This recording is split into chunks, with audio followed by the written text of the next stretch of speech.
and welcome to the More You Know podcast. I'm your host, Richland School District 2 Superintendent, Dr. Kim Moore. One of our talented principals said something to me recently that changed the way I view today's topic: teacher recruitment and retention. So what did this principal say to me?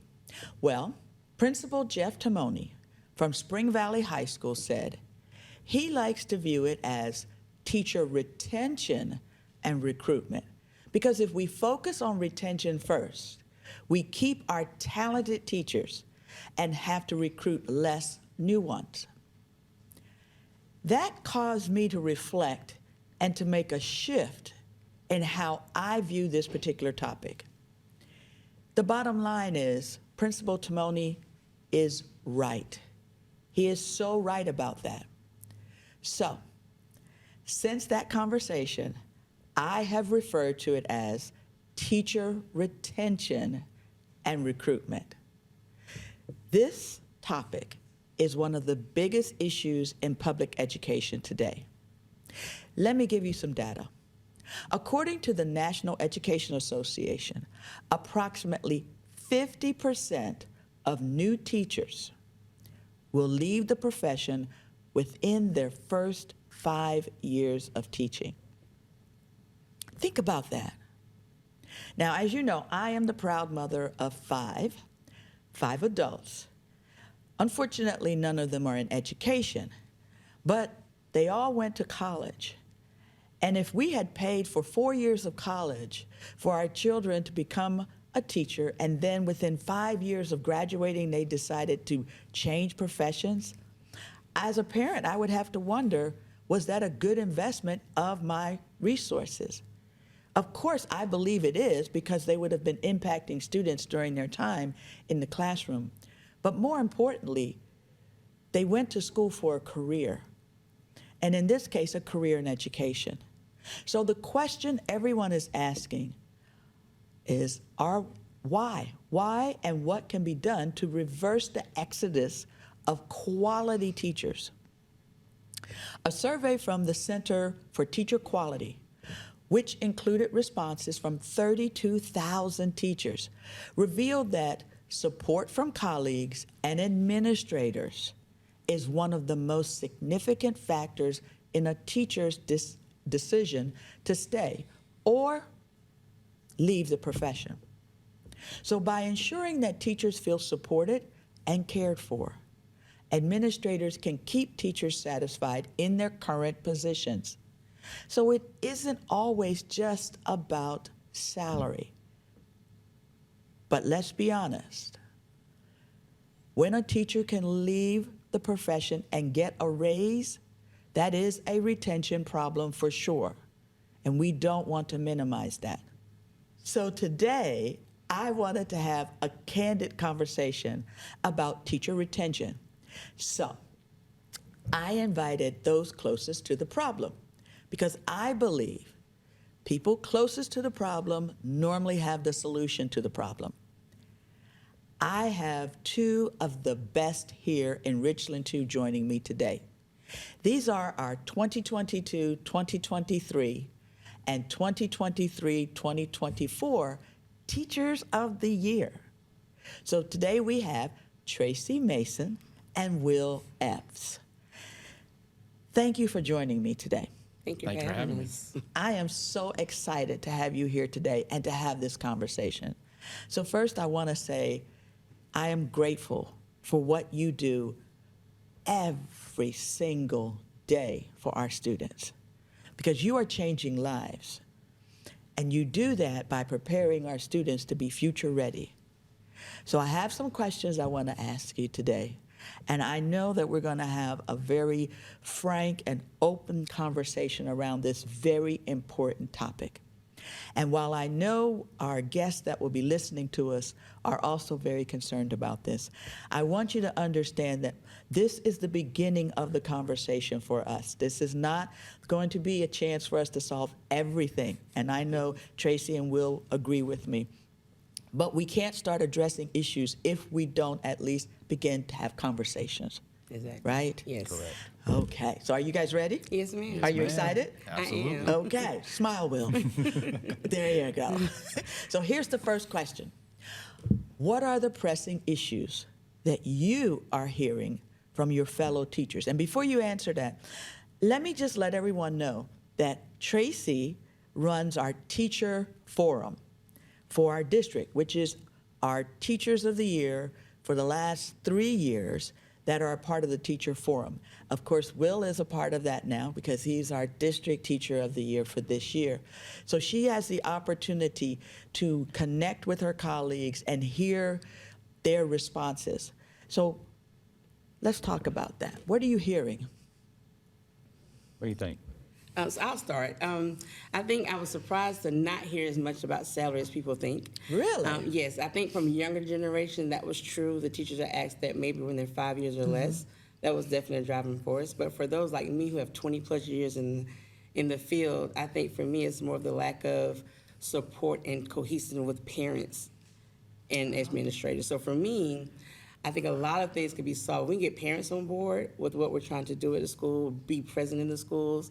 We'll feel more support from not just our administrators, but from the school and the community. So I think for me, it's just support and respect for what we're trying to do. I think there's a lot of news that gets out about schools that's not good. And unfortunately, all the good things that happen every single day are not shared near enough. And that hurts me because I hear the negative all the time, but I very seldom hear all the wins that we have every single day. And I know that's the nature of social media and things like that, but it does bother me personally when I hear the negative talk of what's going on in schools, and I'm looking every day at my colleagues, making changes in kids that people don't recognize. And we don't need kudos for that. I don't need the pat on the back. I don't. I signed up for it, and most of us have. But I think that as soon as we do one thing that may not be exactly perfect, the world ends. And, it's a lot of criticism, but not much goes into the talk and the celebration of what goes on right in our schools. You put a lot into that, I'm so Tracy. sorry. No, that's good because we need to unpack that. Right. So the first thing I heard you say was parents, Yes. because we recognize as educators that parents are our students' first teacher. They're the primary teacher because our students are at home, they're learning from their parents, Yes. they're observing, they're watching. But we also want to partner with our parents Yes. in the school. More than anything. Because our parents know their student, they need to help us understand their student so that we can better support their student, Yes. but then support the parent also with what they do when the student goes home. Right. And that authentic relationship is critical. It's important. It's very important.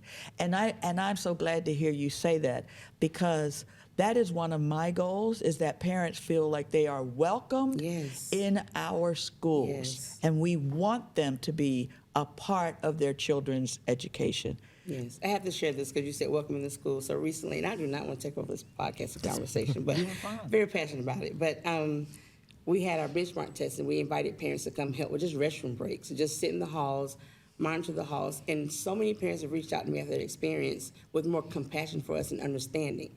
Not that the kids are in the school acting crazy. It's just to have them have a glimpse into what we go through every day, gave them a more respect for what we do, appreciation for what we do, and then they're offering more. When can I come in to help? Can I come and just sit in for lunch to give you guys a break to go make copies or whatever you need to do? So I think that that's missing. I'm a lot older, or older than you at least. So I think for me, I went to school during a time where parents were in the classrooms, as guest teachers even sometimes. So I think that for me, I see that as a missing piece. And as a parent, I've been the parent called into the school because my child was having some difficulties. So I know what it feels like. You feel like you're being judged, and you get defensive. But for me, because I am a teacher, I went in saying, help me, help you. But what can I do? You see him more hours than I do. What are you seeing? How can I help? But now, unfortunately for teachers, calling home can sometimes become a nightmare. Because then it becomes a back and forth or a, what did you guys do? What are you doing wrong? So the need for us to partner with parents to support these kids is so crucial right now, and that's what's missing. I agree, and I think the best conversations that I have with parents are when I lead with compassion and making sure Yes. that, hey, we're both on the same team. We're trying to lead your student to success and create opportunities for your student. Yes. And really, those are the best conversations that I have with parents, and it goes both ways. And so if you see a need at home that we can help you with, if we see a need that you can help us with, open that line of communication between parents and teachers. I think that's so important. COVID didn't help us. No. Because when COVID, then, getting students back into the building was challenging, Right. much less having other people come in, and it became a safety issue. Right. And so coming out of COVID, we want to make sure our parents know you are welcome in our schools. You are welcome to be a part of your child's education because you are their primary teacher. Yes. And together, we can help your student be successful. And Tracy, I love your approach as I'm a parent who had to go to school to get help from a colleague with my own children. That's right. So I do understand, and you're right, Will. When I was in the classroom, I used to make positive phone calls. Yes. As well as those more challenging conversations. And I did that so that parents would know, I'm there to celebrate your student Yes. as well as to help your student. And no, I'm not judging you and Right, I'm I'm not not. criticizing you. I want to know, is there something else going on that I need to be aware of so I can better support your child? And here's how you can help me support your Right, child. right. Because we all want the same thing. We do. Absolutely. We have to work together to make We it happen. do. We have to work together. So you mentioned another issue, administrators and support there. So let's break that down too. Yes. So I have to be honest with that one. For me, and this is a personal walk, that's not an issue for me. And I'm just being very transparent. So I do recognize that it is an issue in some places, but for me, I work for administrative staff that from top to bottom is very supportive in terms of seeing me as not just Tracy the teacher, but Tracy as the mother, the wife, who has a life outside of school. So when life starts lifing, so to say, they recognize that, they see me, I feel seen and heard. So, but in thinking in general in our district and just in education period, I do think that some teachers are feeling as if, it's not that there's no support, but we're working in times that administrators have never worked in before. No administrator I work under has ever taught during COVID or post-COVID days.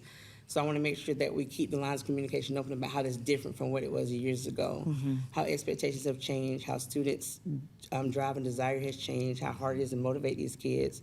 So we're asked to do things that are not impossible, but they have another layer of challenges that I don't think everyone's really aware of or willing to talk about. Because at first it was, let's stop talking about the pandemic. And I understand we have to stop talking about the pandemic, but the reality is we still have to talk about the pandemic Yes. because it's affecting everything from top to bottom. So for administrative support, it could go as low as they're not suspending kids if they're misbehaving. I say we get away from that type of talk. Let's just talk about being seen and heard as a person. I have an administrator that has seen me go through personal challenges and has stepped to the occasion to text at home, "Here, you're okay." So that means a lot for me as far as retention. That's the building I want to stay. If she goes to another building, I want to go with her. If my administrator goes to another building, take me. So I love Lonely Middle School, but I'm not tied to that building. I'm really tied to the family and the feeling that I have in that relationship, building. the connection. So that person or those people move, I want to go to. And that goes to our core belief of belonging. Right. All right. And that belonging, that sense of belonging and feeling valued, that you are seen and you're heard and you're valued, then brings joy into Yes. your work, which is another one of our core values. What about you, Will? I am in a similar situation where my administration is fabulous. I feel very supported. I feel very, I feel compelled to do the best work that I can do. I feel like I am given the ability to change people's lives and change people's lives for the. I mean, honestly, my students are making diesel fuel at high school. I know, it's, running a amazing. business. right, exactly, and that's not and there's a lot of trust and a lot of support that goes into that, and I'm extremely grateful for the administration that I work under as well. But I know I hear from a lot of teachers who don't feel heard and don't feel like their concerns and their day-to-day reality is being addressed. And that could mean everything from a disruptive student in class that has become a problem and needs more support with that, to not understanding some of the things that say like meetings or like the purpose of a lot of the the expectations that we have, and understanding that as teachers we wear a lot of hats every single day. and we wear a lot. We have a lot of different responsibilities to a lot of different people, and we change on a dime what we need to do and what our priorities are every day, and what hat we're trying to wear at that specific moment. And so it's a lot for a teacher to juggle. And so having an administration that is supportive and is helpful is essential. But it can also, if that's not the case, become just one more brick on the pile. Right. And we've heard that. I mean, South Carolina working conditions, the South Carolina teachers did the working conditions study through the state. We are working through that in our district in Richland too. And so we have committees that are subgroups that are working on different areas. And we have heard administrators, I've personally heard it too, from teachers as a part of the teacher forum that have come up and spoken to me, as well as emailed me or talked to me when I'm out in the hallways or when I'm visiting schools. And what I would say to our teachers is, first and foremost, you have a platform by which to elevate your voice and your concerns. And that is first with your teacher representatives that are in the teacher forum, because every school has Teachers of the Year. And please feel free to go to that person if you don't feel comfortable having a conversation with your administration by yourself, one-on-one. Go to your teacher forum representative and let that teacher help you, because that's what they're there for. Right. Know that they also bring those issues to their district meeting where they meet with me as well as my cabinet members, so that if it's an issue in operations, the chief of operations is there. If it's an issue around finance, our chief financial officer is there. We want our teachers to know that we value their voice, and we know the plate is overflowing. It's overflowing for everybody. As you know, I know, Tracy, you have a unique background because you were an administrator for multiple years and made a choice to go back into the classroom where you felt that you could make the largest impact, which is working with students every single day. So everybody's plate is overflowing, but it doesn't mean that we don't stop, listen, and work together to figure out ways to make things better. And that's what I think both of you have described that you have at your schools. I think some administrators do a great job, too, of using their teacher leaders to kind of give them the power to make some changes among ourselves without making it a big to-do. You know, for example, small scale, there's a coverage chart. We have a coverage chart. We have a cover classes. There's a teacher I know that's having some things going on personally or just whatever. I may take over that coverage for them just because I need for them to be healthy and mentally and physically. So I think that using your teacher leaders for admin is big. Because sometimes people come back to work every day, not just for their leaders, but for their coworkers too. Yes. You know, the team I'm on, we're very blessed to have a very close-knit little family. And so it helps make those hard days easier to deal with. It also makes the kids, it models for the kids what it's like to work as a team and to face challenges together. So I think that there's so many things you can do with that. So for teacher retention, one of the new teachers on my team mentioned that we're part of the reason why she just really wanted to come back. She got offered a job for more pay.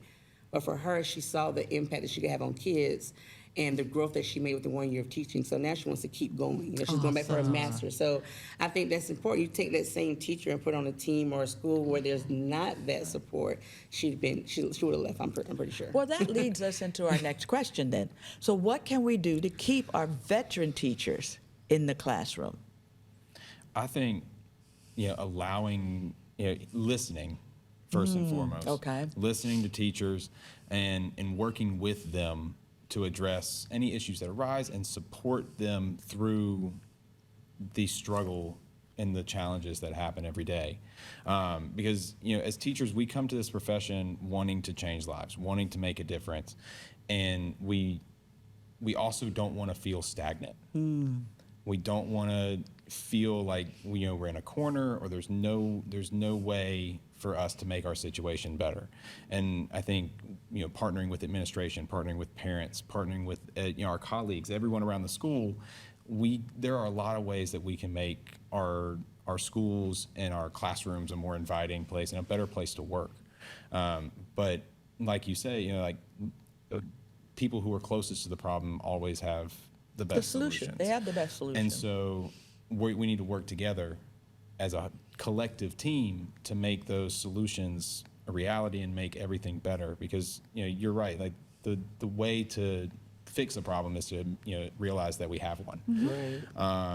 And if we don't realize that and we don't work together to make it better, then it's just going to get worse. But I think here at Richland 2, we really enjoy trying to make it better. At least that's been my experience. And Well, I'm glad to hear that, because I do think it starts with us sitting down and having a conversation, and having a conversation from a perspective of we're here to solve the problem together. Not one is wrong and one is right. Right. It's an issue. Let's figure out how do we address that issue. How long have you been teaching, Will? this is my 8th year. 8 years. Tracy? 26. 26. So doing the math in my head, that would be what, 33 years total? Yeah. Between the two of you? That's 33 years of experience, which leads me into my next question. How do we better support new teachers so that they stay in the profession? Because you two have 33 years of Right. experience. How do we help our new teachers? And I know you touched on that, Tracy, with the support you provided to the teacher that came back. Right. I think the main thing too is we have to realize the power of our words. So no matter how frustrated I am at the end of the day, it's not the time to have that conversation with a new teacher. Because I know I'm thinking if she looks at my reflection of my day as everything is negative, negative, negative, that's not going to be powerful for her or for him. So I think that we have to be, when we say champions for students, we have to be champions for our profession. Like, we have to still, despite all the challenges we face, we have to still talk about the good things that happen every day in our profession. Because I know for me, my parents both were educators. My dad, who was a principal, told me, do not go into education. Because he saw the trend that was starting to change and how the support from the community was going to look different. I think for me, just my passion for working with young people, that did not deter me from doing it. But I will admit, if I'm not surrounded by like-minded people that have a vision or, see the value that we have. 'Cause especially, when the pandemic first started, parents were saying, oh my goodness, how do you do this? There was praise to teachers, praise the profession. And then it became, they still want to be out of school every day. So I think that just having the identity of teaching is still a very noble profession. We need to scream that from the rooftops. I think that helps with, keeping people coming back. I think it's really important that they know our profession is still respected. They feel that way all the time. I know, and sometimes I think we're our own worst enemy. Yes. Because we do get frustrated. We do have challenges. And so we talk to our friends and to our neighbors and the people in the salon or the barber shop or the grocery store. And then we don't realize that they don't understand that I had a bad day today. That's it. But I have 180 plus days that are great days. Right? So it's no different than if I worked at a hospital and I had a bad day Right. because a lot of things happen. We still have a great hospital. Right. And you are so right. There are so many great things happening in our schools. Absolutely. Will, your program is a perfect example of that. Yes. Tell us about your program so that everybody knows what you do. So in my classroom, we basically we recycle cooking oil into diesel fuel. And so we take, we do the entire production. It's basically a small scale chemical manufacturing facility in a classroom, ran by high school students. Everything from raw material testing to final quality checks to team management to organization and continuous improvement programs, and everything from 5S to ASTM standards to control standards and all the different things that encompass running a chemical manufacturing facility. We do it in the classroom, in a high school classroom. In a high school classroom. Yes, ma'am. So here we hear this narrative all the time about kids don't want to do this and young people don't want to do that and so on and so forth. Yet in your classroom, your students are running a business. Yeah. So we're teaching them skills that they need to compete in a global economy. Yes, ma'am. We are recycling projects so that we're doing recycling so that we're enhancing our environment. Yes, ma'am. And We're making taking this a waste product. a better place for us all to live. Yes, ma'am. And we're doing that in high school. In a high school chemistry classroom. In a high school chemistry classroom. Yes, ma'am. Thank you. Everything from, I've got kids, even this week, I've got kids, working through procurement and figuring out where can we order this part from, where can we do this, where can we, source these materials from. But, we're taking, they're designing systems. We're having conversations about what makes a good system and what makes, how do we work together with people and how do we keep a quality management system that has a high level and a high expectation of quality. and you have to know the chemistry, you have to know all these different things about it, but also we're having real world conversations. Yes. And, I've had students and past program graduates come back and have leadership conversations about, what they're doing in the classroom and how that's a leadership role, and how, designing systems is not just, oh, well, you need to do this at this time. It's, okay, so what's the need? How can we build that for this need? What time frame do we need to work under? What's the quality metrics that we need to look at? What is the actual goal of this situation and this task that we're trying to accomplish? Wow. And really, it's been amazing to see how dedicated kids are and students are to that. I mean, if I give them the opportunity to grow and develop as a young professional, it's amazing how much time and dedication and energy they want to put back into that, which only makes it better for the next group around. And it's something that's bigger than themselves, and it's awesome. But see, that is what our teachers bring to the classroom every single day, is the magic that you're talking about. It's what we see in our great middle schools and our excellent elementary schools. We know that children want to learn. We also know that by the work that we do every single day, we're teaching our students those values that they need, those skills that they will need to be future ready. Because our purpose, that's why we're purpose driven, is to ensure that each student is future ready and ready to compete in a global economy. Right. And we get to that point where your students are by the strong foundation that's Absolutely. built in elementary school, Right.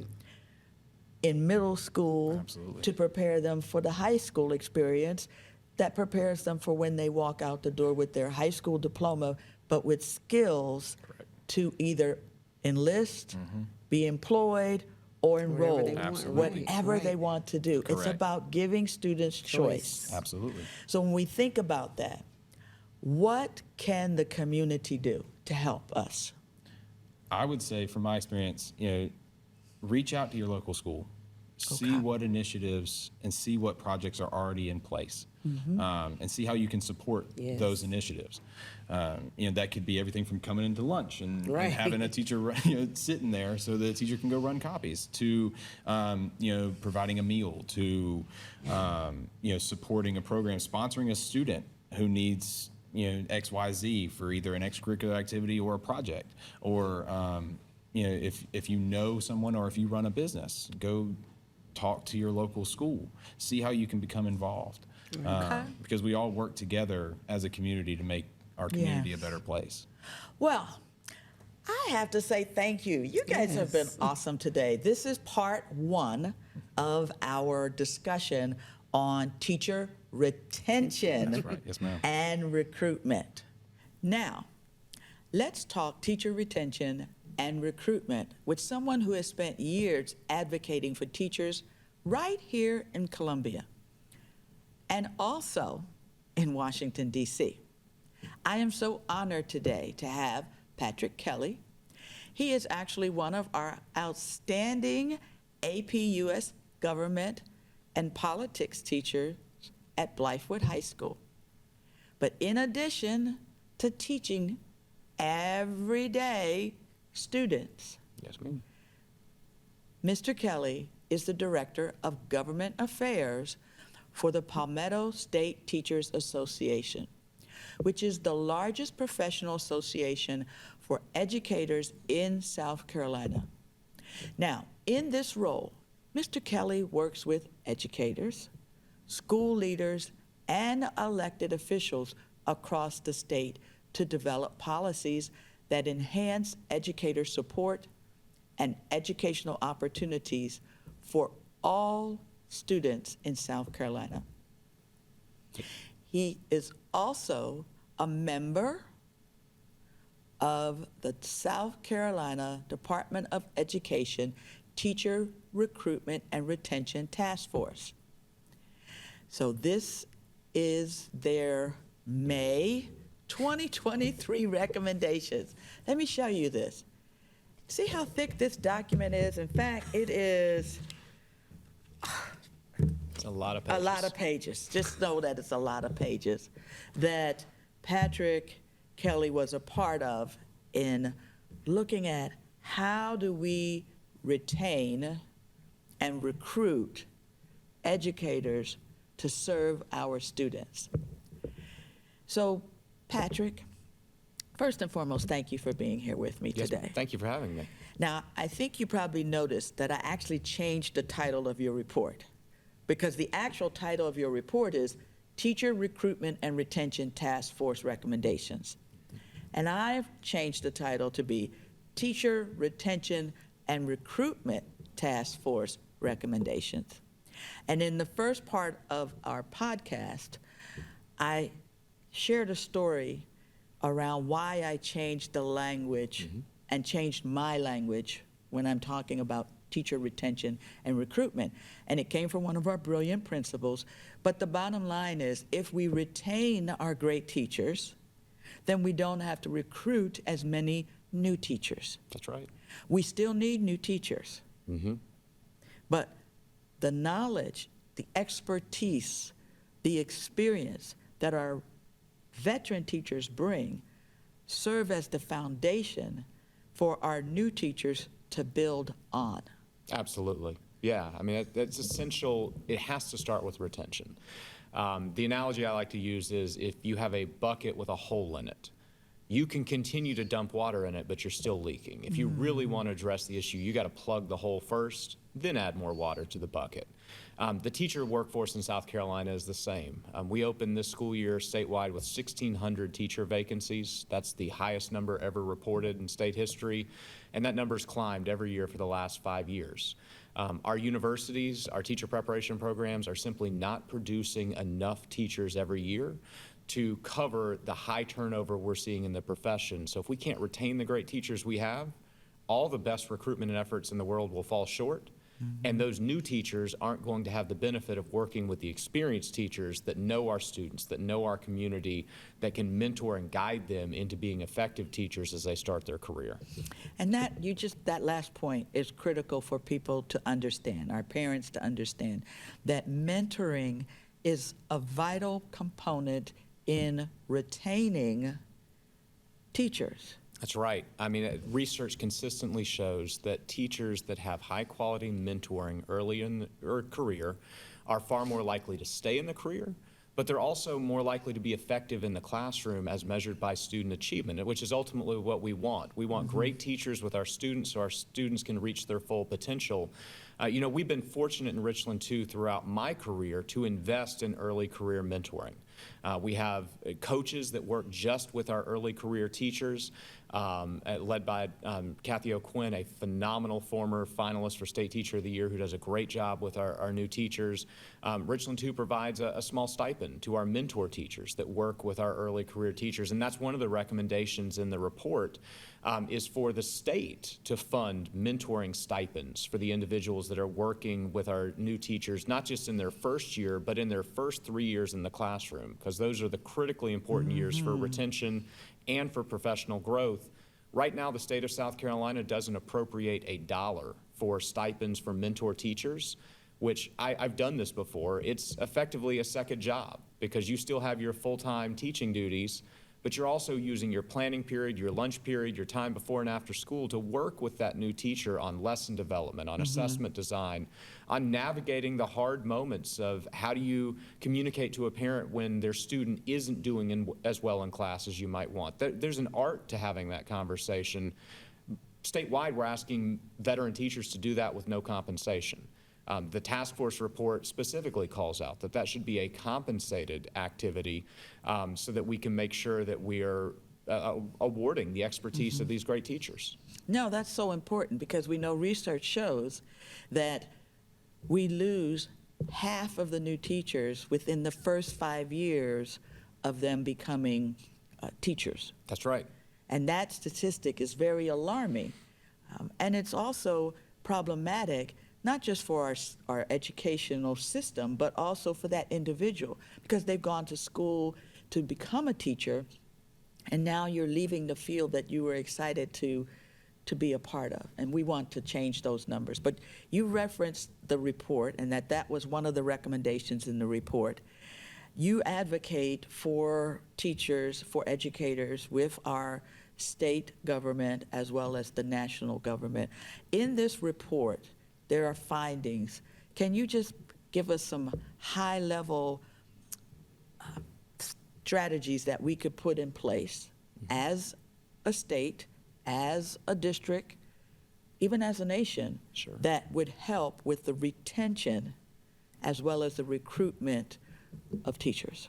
Yeah, there are over 20 recommendations in that report in a whole wide range of areas. The first 5 recommendations deal with salary-related issues, making salary more competitive with other professions, raising starting minimum teacher pay, providing steps of experience through 28 years for pay raises, which is something Richland 2 currently already does. And so, it's easy to read the report and go, oh, well, this is just about raising teacher pay. Well, it is, because for too long, teacher pay in South Carolina has not been competitive with neighboring states, with other professions. And while nobody gets into teaching to make a fortune, you have to be able to put food on the table and care for your family. You have to have a living wage. And especially those teachers in the first 5 years that you referenced that leave, a big part of why they leave, especially in this current economic environment, is they can't afford to make ends meet on the salaries they have. So we're fooling ourselves as a state if we think we can address retention and recruitment without addressing salaries.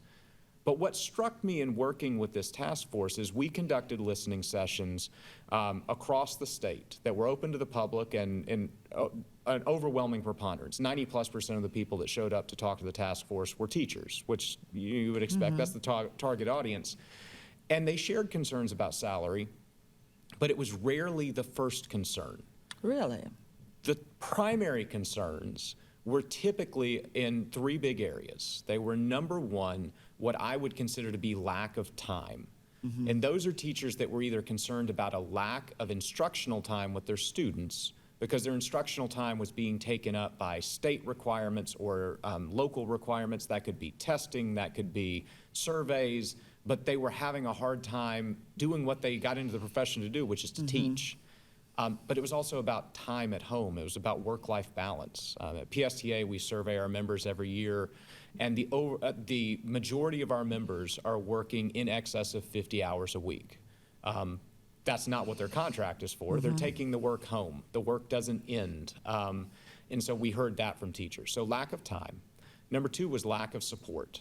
And that specifically would address support at the state level, at the local level, even at the national level, when it comes to rhetoric about the profession, when it comes to the way that teachers are perceived. I'm going to be frank.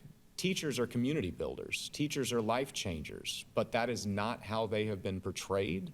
And again, nobody gets into teaching to get rich, but if you are making a lesser salary and you're also getting beat up in the news every night, that doesn't make the profession all that appealing. Or if you go home and log on to social media and you see somebody in the community dragging teachers through the dirt, that doesn't make you want to stick in the profession.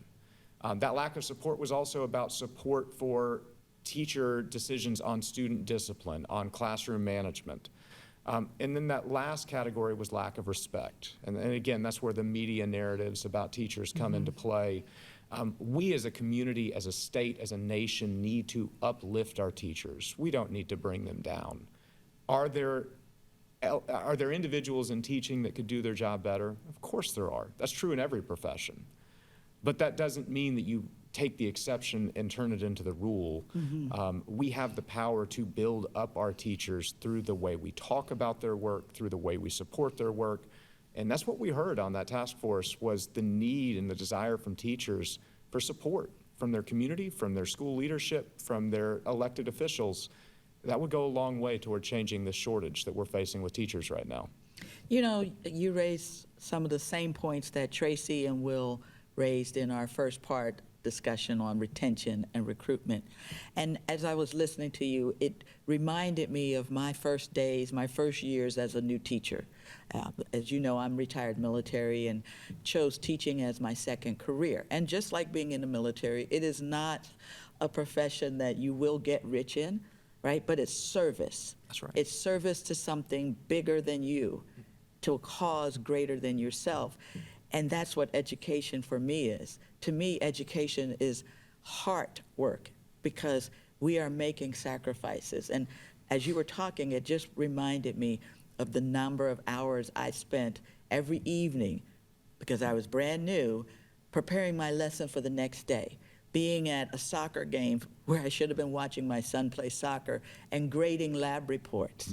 You know, it just, all of those additional hours that you sacrifice for your students that impact your own family. And my children never complained about it, you know, but as I reflect on it, you raise a very good point around work-life balance and what we're asking for teachers. And when teachers are making that much of a sacrifice, for them not to feel like they are seen, that they are heard, and they are valued, it goes a long way in affecting them around the quality of the work that they do. That's right. That people don't appreciate that. And I know that's not the case. I know our parents, the vast majority of our parents appreciate what our teachers do for them every single day, but also what our classified staff does for them, what our district office staff does, because it is a whole system that we're talking. Teachers are, as research shows, have the most impact on that student. Because they're the ones that make the magic happen every single day in the classroom. That's right. So when you're out advocating for retention and recruitment with our legislators, our local delegation, talk to us about some of the points that you make to them as to why this is so important. And I know you talked about what Sure. the study came, but how do you translate this information into action with them? I think it's about helping individuals understand why it matters if we can't find a teacher to fill a teaching position. It's easy to get caught in the numbers and see 1,600 vacancies, but you have to think about what the impact of each of those vacancies is on individual lives and on our communities. So I always start with the point you just brought up, that research consistently shows the #1 in-school factor on student achievement is the quality of the teacher in the classroom. And as a community, as a state, our goal should be to nurture our most valuable resource, which is our children, the future of this state. And if research shows that the #1 in-school factor is a quality teacher, then it begs the question that a student with no teacher is going to be at an academic disadvantage. And across our state, there are too many students that don't have a certified teacher in their classroom right now, not because districts aren't trying to hire them, not because it's even a funding issue. It's because we simply can't find individuals to take the position. And so we are putting our students at an academic disadvantage against their peers in other states and globally, because we're in a global economy. Yes, we are. That brings me to the second point that I raised with elected officials is this is about economic competition. This is about preparing the future of the workforce in South Carolina. You know, we've got Scout Motors coming here to Northeast Columbia. That's going to be an absolute transformative investment in our community. But Scout's going to need highly skilled workers that can navigate a 21st century work environment where it seems like there's a new chat GP something every day changing the nature of work. If students aren't well prepared for that, our economy isn't going to thrive. That's a point our governor brings up frequently. And so vacancies in teaching positions mean that students aren't receiving the training they need to be effective employees in the future. The third point is, and this is near and dear to my heart as an APUS government teacher, teaching's about more, and education's about more than economic preparation. It's about civic participation. It's about training the next generation of leaders in this country for active citizenship. And it doesn't matter which side of a partisan divide you sit on. I think we can all agree that we look at our political discourse right now, and it's not healthy. It's not what it should be. And if we want to equip our students for future civic leadership, we've got to have great teachers to do that. I'm a history and government dork, of course, and my favorite founding father is James Madison, and I will always pivot to Mr. Madison on this point that a people who mean to be their own governors must arm themselves with the power that knowledge gives. Well, how is a student supposed to gain the knowledge necessary for civic engagement and leadership without access to a great teacher? That is so true. And then the last point I'd make to your point about your prior career and your service in the military, I was struck 2 years ago, one of the commanders of one of the bases near Charleston, in a public roundtable, this was reported in the Post and Courier, people can go and find it, talked about how school systems not having adequate staffing, not having adequate resources wasn't just a academic risk, it was a national security risk, because he had a hard time keeping his enlisted personnel in the military. After all the investment the military does in training new enlistees, they didn't want to stick, in part because they didn't see good schools around the base for their children, and so they wanted to go somewhere else, into a different profession. And that struck me, that a high-ranking officer in the U.S. military would literally pinpoint the quality of the public schools in our state as a national security issue. So I think the case is compelling. We've got to do something to reverse this teacher shortage. We do. So I'm glad that you engage with our local legislators as well as community members, because I know you're out doing that. But I do want to kind of shift to Richland too, because you're a teacher in our district, and you work at the high school where our current Teacher of the Year, Will Epps, He's my former student. Is he really? Yes, ma'am. Wow, what a small world. That's awesome. So we have put some things, our board has been very active in trying to address this issue by approving a recruitment bonus for our teachers, in allowing, in the last board meeting, approving us coming up with a little retention bonus that we could give when someone from our district refers a teacher to us and that teacher is actually hired. But I know there's other things that we possibly could be doing. We did give a longevity bonus, a one-time longevity bonus this year. But talk to me about Richland 2 and what we can do in Richland 2, not just the school district, but with our community, our partners, to ensure that we are retaining our great veteran teachers while at the same time recruiting and supporting our new teachers. Yeah, I mean, it's hard because of the macro climate on teacher supply right now, but I think a starting place is in Richland 2 and in this community, we need to adjust our expectations and kind of change our view on what it means to teach and work and learn in this community. See, I've taught in Richland 2 my entire career. This is the only place I've ever taught. It's the only place I want to teach. Both of my daughters attend schools in Richland 2.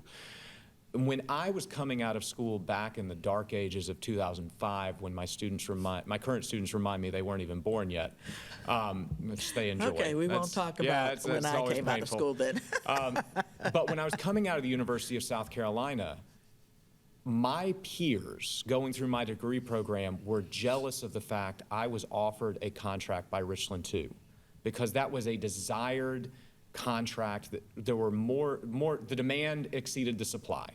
My former principal, Keith Price, who was an assistant superintendent here for a long time, and one of my mentors, talked about when he started as an administrator in this district, he was interviewing applicants for a job. And by the time he had shifted into district administration, it was an environment where applicants were interviewing him about the district. The entire dynamics has changed. There was a time where the fact that Richland 2 was the best resource, best supported, best technology in the state was a calling card, because there were more teachers out there than there were available jobs.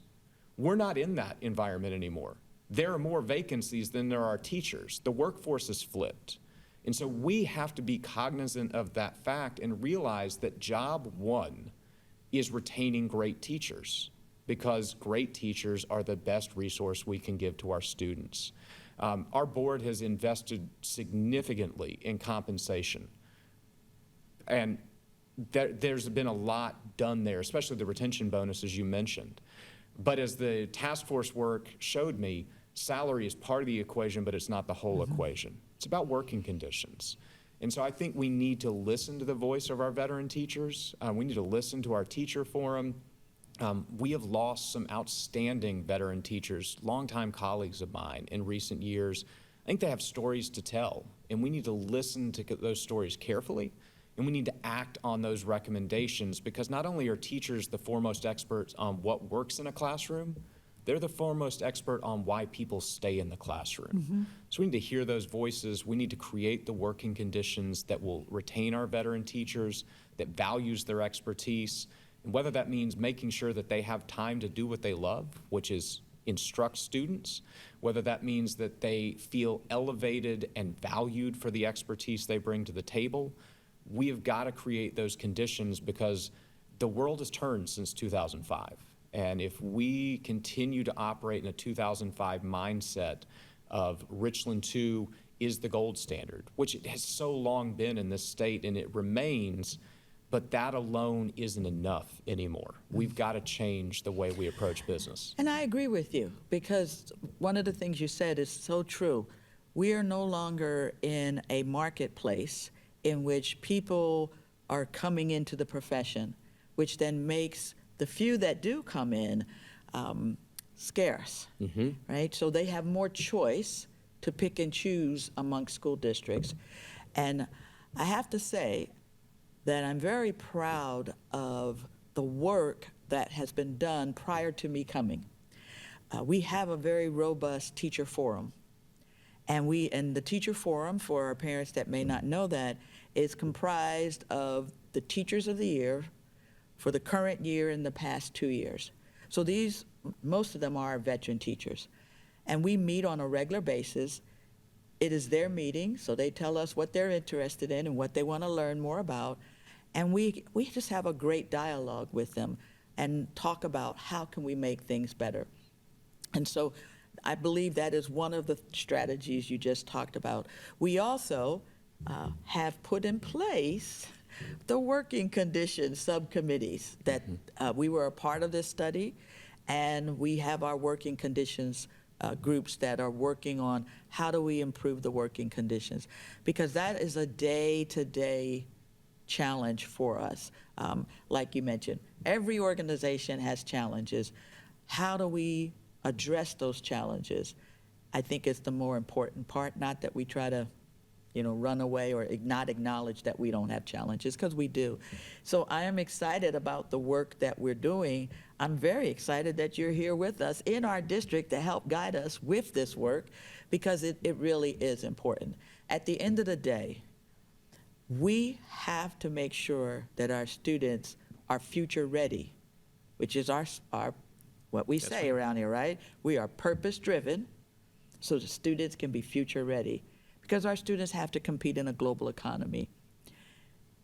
One of the things I remind people when I'm out in the community, and businesses in particular, is our kindergarten students, we're preparing them for jobs that do not exist, right? You brought up Scout Motors. Scout Motors is supposed to be operational in 4 years. Well, that's our current 9th grade class. Right? Because we're all about the 3 E's, so you're going to either enroll, enlist, or be employed. Current 9th graders. So how are we equipping them with the skills that they need? Starts with a great teacher in the classroom. That's where it starts. And then providing all of the other supports that go around that classroom. So that's where we have to have our classified staff, our greeters, our directors of first impression, our bookkeepers, our registrars, our principals, our APs, our bus drivers. Everybody else comes around to support that teacher in the classroom. We're all important, but it starts with the magic in the classroom. So with that, Patrick, thank you so much for taking time to be with me today. Ma'am. You are very busy. I mean, teaching a full day, you teach your class and then you go off and lobby with our community and legislators and everybody else that will listen to you. But I want to say thank you. Thank you first and foremost for being a great teacher. Thank you. I love your passion for U.S. history. And we do need to be good members of our community and society. And then thank you for your advocacy. It's very important that we share with people so that they're equipped with accurate information to make their decisions on. Yes, ma'am. Oh. Thank you very much. I always enjoy the opportunity to have a conversation, and thank you for making this a priority in Richland, too. You're welcome. So parents, as we wrap up this conversation on retention and recruitment, it's not the end of the conversation. This conversation is going to continue. And the reason it will continue, hopefully, in all of the places that you visit, like the grocery store, the hair salon, the barber shop, the ball field, is because your children are important. They're the reason that we do what we do every single day. And because they are the reason, it is extremely important that we have the best person in their classroom every single day to provide them with the knowledge that they will need to be a good citizen and compete in a global economy. So I ask that you would take time to engage with your student's teacher. Let them know how much you appreciate what they do, the sacrifices that they make. Be a partner with them in educating your child.